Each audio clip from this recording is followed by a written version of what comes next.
Good afternoon, everyone. Every great nation we admire today was a country once searched for its path.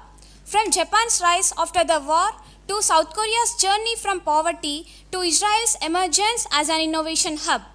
Different histories, different geographies. Yet, every transformation leaves us with the same question: what truly powers the nation's rise? And the world asking the same question about India. With the largest youth population in the world, India stands at a historic turning point where the energy of its youth can determine the future of the nation. For the first time, the youth of India did not just inherit the budget, but they helped write it. Look at the global race for technology. Today, the world runs on semiconductors, the tiny chips powering everything from smartphones to satellites. Through India's semiconductors mission and expanding electronic manufacturing initiative, the budget sends a powerful message. The youth of India will not merely consume the technology created elsewhere, they will build it, design it, and lead it.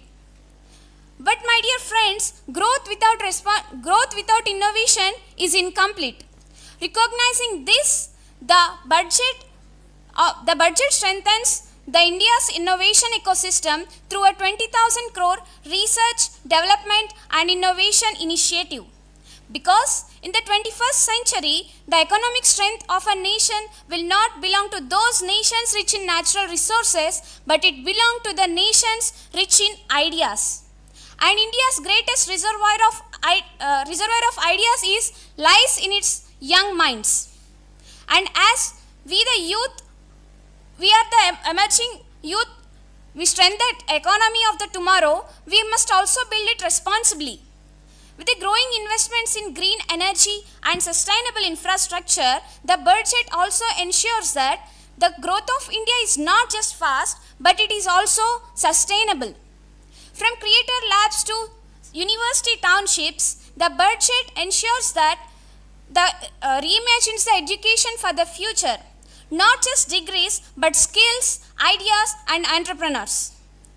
But my dear ladies and gentlemen, budget can alone do not transform the nation, but it people can do. As Swami Vivekananda once said, "Give me 100 energetic youth and I shall transform India."